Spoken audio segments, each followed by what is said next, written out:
In a city where no one spoke, a young man named Adam walked the streets, listening to the sound of footsteps, rustling papers, and the distant hum of the wind.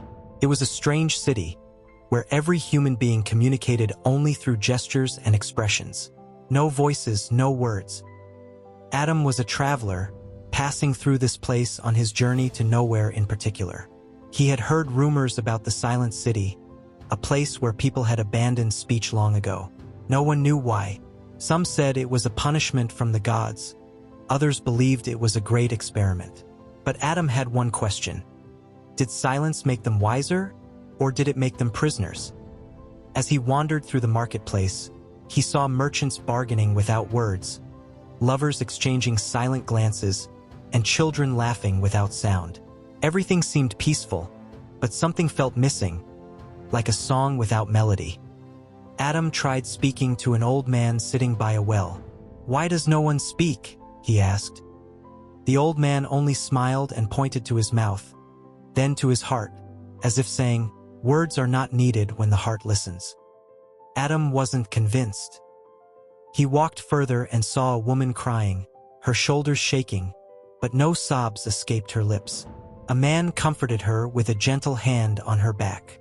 Was this better than words? Was silence more powerful than speech? Determined to understand, Adam climbed to the highest tower in the city and shouted, "Hello!" His voice echoed, bouncing off the walls of stone and silence. People turned to look up at him, their faces filled with something between curiosity and fear.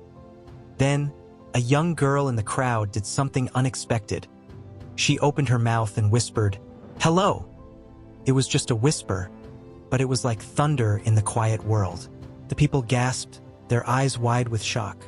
And then, one by one, voices began to rise, hesitant at first, like forgotten melodies finding their tune.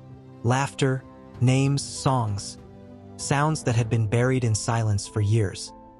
Adam climbed down and faced the old man again. "I don't think words should be feared," he said. The old man chuckled, his voice raspy from years of disuse. "We did not fear words," he admitted. "We feared that words would lead to lies, to hatred, to war. So we chose silence." Adam nodded. "But silence can also bury truth, can't it?" The old man thought for a moment, then sighed. "Perhaps we have been both wise and foolish." And from that day on, the city was no longer silent. People still cherished the power of silence, but they no longer feared words. Some spoke, some didn't, but now it was by choice, not by fear. As Adam left the city, he smiled to himself. Maybe wisdom wasn't in speaking or staying silent. Maybe it was in knowing when to do either.